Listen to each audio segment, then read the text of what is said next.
95% of the world's watches are made here, including the one you're wearing right now. Many big brand watches are produced or sourced for parts from here. This place is Shenzhen City, the world watch capital city. And in Shenzhen, you must not miss this factory. You pay $4,400 for a Mid-S Tudor Black Bay monochrome. You pay almost $10,000 for a Rolex Submariner. And a Royal Oak Extra Thin, it costs like $36,000. Cheap is not a word that applies. Asking y'all should receive. Tisa, where are the watch manufacturers? I did some digging and I found the watch manufacturers. There is a new scandal coming out of the luxury watch division. Listen, if you want to keep going to Rolex, if you want to keep going to AP and spending your money, go and do that. However, industry insiders are coming out, and I have their videos. People have even been fired from it for lifting the hood away from the watch is often blurred. However, when you come to Guangzhou, you cannot see any problem just by looking at the appearance. What you need to be careful about is that the low quality movement inside will be sold at a high price. My suggestion is you can try it first or buy it for a legal way. I'm Sean. See you next time. Welcome back to Juicy Pulse, your daily dose of scandal and glamour. Let's spill the tea on today's biggest celebrity stories. Let's keep it real for a second. Where do these flashy luxury watches actually come from? Are those $20,000 Rolexes really handcrafted treasures from the Swiss Alps? Or are they secretly born in some buzzing mega factory in China right next to thousands of identical twins? Because what's happening right now is wild. Chinese manufacturers aren't just whispering anymore, they're straight up putting the luxury watch industry on blast. The quiet talk has turned into full-on exposés. TikTok is flooded with unboxings that are shaking up the game, and some factories out in Shenzhen, yeah, they're done playing it safe. They're spilling everything.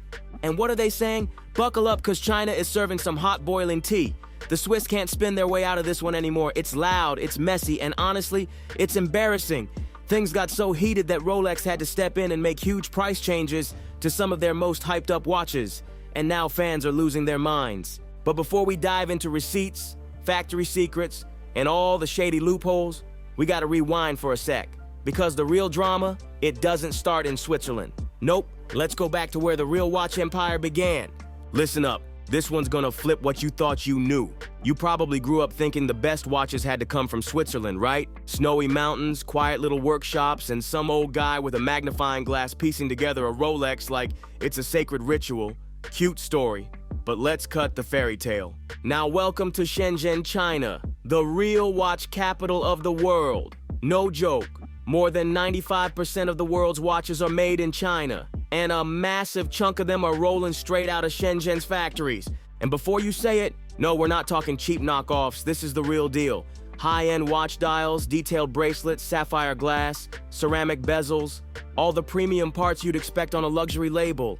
These factories are pumping them out on a level Switzerland can't even touch. Now here's where it starts getting hot. Whispers say some of these Shenzhen factories are actually the ones producing parts for luxury brands like Omega, Tag Heuer, Tissot, and maybe even Rolex. Yup, the same factories, just different labels slapped on at the end. These ain't your cousin's fake Raleighs from the swap meet. Nah, this is a whole different game. We're not talking about those $30 flea market fakes with peeling gold and shaky hands. These are real parts made in the same factories that might be crafting the legit watches. The only thing missing? That fancy Swiss stamp. And here's the wildest part. These factories aren't even trying to keep it secret anymore. They're out here flexing about it. Some are straight up offering custom luxury orders to the public. No gatekeeping, no middleman, no glass boutique needed. You can legit skip the showroom and get a luxury watch straight from the real source. So now the big question is, if your high-end timepiece is mostly made in China, why does it still say Swiss made on the dial? The truth is hiding in one of the slickest loopholes the fashion world has ever pulled off. That tiny little Swiss-made label, the one that's supposed to scream prestige, class, and generational wealth. Yeah, it's not what you think. Let's talk facts, because that Swiss-made label, it doesn't mean what you think it means. Despite what these luxury brands want you to believe, that label doesn't mean the whole watch was lovingly built in some scenic village in the Alps. Nope. Under Swiss law, a watch only needs to have 60% of its value come from Switzerland to legally carry that stamp. Let's run that back. 60% of the value, not 60% of the actual watch. And what even counts as value? It could be marketing, branding, some paperwork, or just dropping the movement into the case once it hits Geneva. That's it. Picture this. A Shenzhen factory builds the case, the bracelet, the dial, maybe even the whole watch fully assembled. Then they ship it out to Switzerland, where some guy installs the movement, wipes it down with a cloth, and just like that, it's officially Swiss-made. That's the game. You're dropping $6,000 on a timepiece that's mostly made in China, but gets its final touch, and that luxury label after a quick pit stop in Geneva. All thanks to a fat marketing budget, it walks out looking like it belongs on a billionaire's wrist. That 5-figure price tag, don't get it twisted. It's not just about craftsmanship, it's about smoke and mirrors. And no, this isn't some brand new scam. The whole luxury industry's been playing this game for years. It started bubbling on Reddit, then exploded on TikTok, and now it's turning into something straight out of a true crime docu-series. Former industry insiders are finally speaking up, and what they're spilling is wild. One guy who says he worked for a major Swiss watch brand claimed he got fired just for asking too many questions. He was restoring vintage pieces from the 1970s when he discovered something that shook him. Even back then, a bunch of the parts were already coming from Asia. He didn't just talk, he brought receipts. We're talking real photos, bracelets, hands, dials, all stamped out in China. And guess what? The movement? Sometimes it was Swiss, but other times it was just a $5 quartz piece tossed in at the last minute like an afterthought. So yeah, this rabbit hole runs deep. And now you might be wondering, if it's this messy, how come the media hasn't blown the lid off it yet? That sky-high price tag? Don't let it fool you. This game's been rigged for years. The whole luxury watch scene runs on smoke, mirrors, and deep pockets. This didn't start on the news. It started on Reddit, leaked onto TikTok, and now former industry insiders are spilling the beans like it's an episode of a crime doc. One guy who claims he used to work for a major Swiss brand said he got fired for digging too deep. His crime? Asking too many questions. He was restoring vintage watches from the 70s when he noticed something off. Turns out even back then, tons of parts were coming straight from Asia. He didn't just talk, he posted real receipts, bracelets, hands, dials, all stamped made in China. And the movement? Sometimes it was Swiss, but sometimes it was just a $5 quartz unit tossed in like leftovers. This scandal ain't surface level, it goes deep. So now you're asking, why hasn't the media blown this wide open? Easy. The luxury watch industry's got serious money. Magazines, they rake in millions from Rolex, Omega, Cartier ads. You think they're gonna expose the same brands that keep their lights on? Please. And those watch bloggers? Even worse. They're out here being flown out to Baselworld, gifted free watches, sipping champagne at brand dinners. You really think they're risking a free Rolex to spill the truth? So who's left to tell it like it is? The little folks, YouTubers like Misty, anonymous factory workers on TikTok, and creators lifting the curtain piece by piece. And guess what? All that heat finally made Rolex flinch. After years of playing the exclusive game, Rolex did something they never do. They dropped their prices. Quietly, of course, not across the board, but just enough to get people talking. Reports from forums and luxury dealers say some Rolex models saw up to a 20% price cut in select markets, especially the ones blowing up in the replica scene, like the Submariner, the GMT Master 2, and even some Oyster Perpetual. Let's be clear, Rolex didn't slap this price drop on a billboard. Nah, they played it slick, because officially, Rolex never goes on sale. That's their whole image. So instead, the prices dipped quietly, low-key through authorized dealers and only in very specific locations. But the watch world, they caught on fast. Why? Because these price shifts happened right after that viral Chinese expose, where Rolex-style cases and bezels were seen getting boxed up and shipped by the hundreds from a warehouse in Dongguan. And let's be real, brands like Rolex don't just start dropping prices for fun. This is a company built on artificial scarcity and carefully crafted exclusivity. So when they start adjusting prices during a global supply chain scandal, that's not just business, that's panic mode. This has luxury fans shook because the whole high-end game is built on mystery, on chasing that one piece you can't get. The vibe is unreachable equals desirable. But now, that whole illusion is getting ripped apart. People are skipping the boutique and going straight to the source. We're talking underground Telegram groups, encrypted WeChat sellers, direct from factory WhatsApp chats. Entire watch factories are selling direct to consumer. Custom builds, high-end parts, and luxury replicas at just a fraction of the retail price. And here's the gag. They're not even calling them replicas anymore. Nah, now it's all about coded terms like factory build, B-grade homage, same line release, parallel build, or unbranded OEM. That's original equipment manufacturer for those not in the know. Translation? Yeah, we made it. We just can't say it's for Rolex. It's giving high-end Gate vibes, but way sneakier. One whistleblower even claims some Chinese suppliers get extra materials from official brand orders, and instead of trashing the leftovers, they just finish the watches themselves and sell them off quietly. Not fakes, not knockoffs.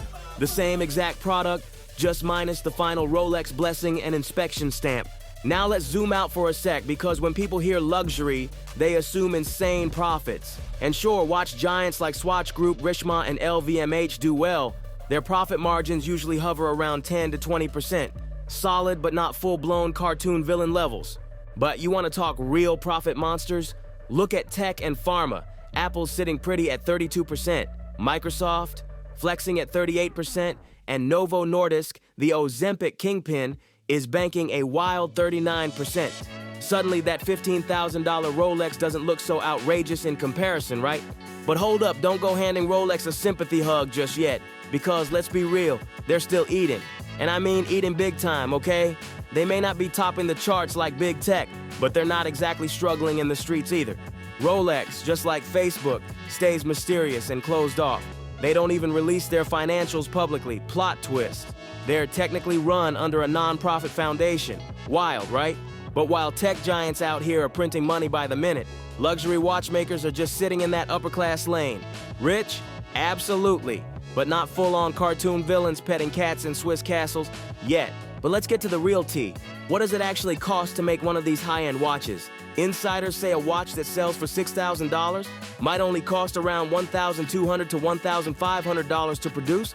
Yup, less than 25% of the retail price. And that's before we even talk retail markup and dealer cuts. Some brands even bake in fake scarcity pricing, just to keep that exclusive energy alive. It's all about status, not substance. But hey, not all brands are hiding behind smoke. Take Christopher Ward, a British brand that straight up says they never charge more than 3 times production costs. Omega, roughly 4x. But Rolex, experts say it's more like 5x or higher. So yeah, when you drop thousands on that luxury piece, you're not just paying for gears and glass. You're paying for the whole illusion machine behind it. Branding, scarcity, status, all wrapped in gold plating. And here's the catch. Not everything that looks expensive actually is. That $60 Rolex lookalike, it might pass in a blurry Instagram story. Throw in some soft lighting, don't zoom too close, and boom. It's giving wealth, no questions asked. Let's not play ourselves. Inside that fake watch, it's giving Dollar Tree dreams with champagne labels. No shade to the budget babes and DH Gate hustlers, but let's call it what it is. Replicas, they cut corners hard. The movement inside is usually some loud, clunky, off-brand piece that ticks like a cheap toy, not even close to the smooth sweep of a real automatic.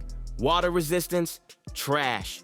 One humid afternoon and your fake Rolex's crystal fogs up like a busted car window. The metal? Cheap alloy that scratches the minute you flex too hard. The glow-in-the-dark lume barely lights up, and the weight feels off, light and hollow, not solid and balanced. As for the finish, let's just say it definitely wasn't hand-polished by some Swiss artisan in a white lab coat, okay? But here's the real question that hits once people fall deep into this rabbit hole. Are luxury watches really overpriced? And the truth? It's complicated. If you walk in thinking you're paying for flawless craftsmanship, next-level innovation, and rich heritage every time, you might be setting yourself up for disappointment, because not every luxury watch is a masterpiece. Some brands are just piecing together pre-made parts, slapping on a logo, doubling the price, and letting their name do the heavy lifting. And that's where the line between luxury and hype gets real blurry. See, you're not just buying a watch, you're buying a story, a lifestyle.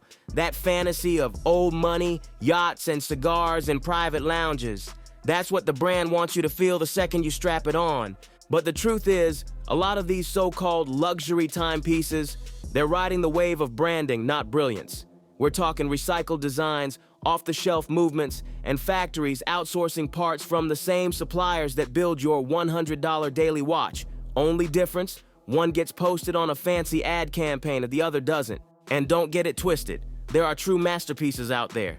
Independent brands, micro brands, and even some big names do put in real work. Innovating, perfecting, building watches that are worth the praise. But for every one of those, there's 5 more just chasing clout, bumping the price because they know someone out there will drop a stack just to say, I got one. So yeah, luxury watches can be worth it, but only if you know what you're really paying for. because sometimes you're not buying precision or craftsmanship, you're buying a flex. And with the game wide open now, from factory plugs to Telegram sellers, it's getting harder and harder to tell what's real and what's just polished hype. And now, the game's changed forever. The old school grip that luxury brands had on the market, it's slipping fast. People aren't just questioning the price anymore. They're questioning the entire illusion. The factories, the markups, the labels, the smoke and mirrors, it's all under the microscope now.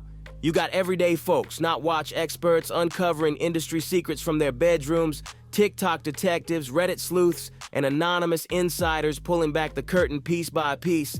And with every leak, every side-by-side comparison, every unboxing, it's getting harder for these brands to keep up the act. Rolex and the rest can tweak prices, tighten supply, or slap limited edition on a dial, but the internet isn't buying the mystique like it used to. Now it's about value, transparency, and authenticity. People want to know, what am I really paying for? And who's really making this watch? We've hit the era where the story behind the product matters just as much as the product itself. And if that story starts sounding like a scripted ad instead of the truth, that's when trust breaks. And once that cracks, it's game over for the fantasy. Because at the end of the day, if a factory in Shenzhen can build a near-identical watch for a quarter of the price, how long can luxury labels keep pretending they've got the only golden ticket? And that right there, that's the game. But here's the big but. If you know what you're really paying for, the whole thing hits different. You're not just buying some metal and glass, you're buying access. A seat at the luxury table. That instant head turn when you walk in and folks clock what's on your wrist. It's the illusion, the status, the flex, and for some people, that feeling is priceless. And so, is it technically overpriced? Yeah, probably. But emotionally, that depends on you. Because once you know the truth behind the price tag, once you see the supply chain, the markup, the branding games, you get to decide if it's still worth it. And that's the real power. Not the watch, not the logo. You. But now I gotta hear from you. Do you think Rolex is actually trying to be more accessible? Or are they just panicking because the truth finally leaked out? Would you still cop a Rolex now that prices are allegedly dropping? Or is the whole luxury fantasy finally starting to crack? Drop your thoughts in the comments because the streets are watching and the watch game will never be the same again. And if you enjoyed this video, don't forget to like, subscribe, and share to stay in the loop with all the latest tips. Hit that notification bell so you never miss an update, and I'll catch you in the next video.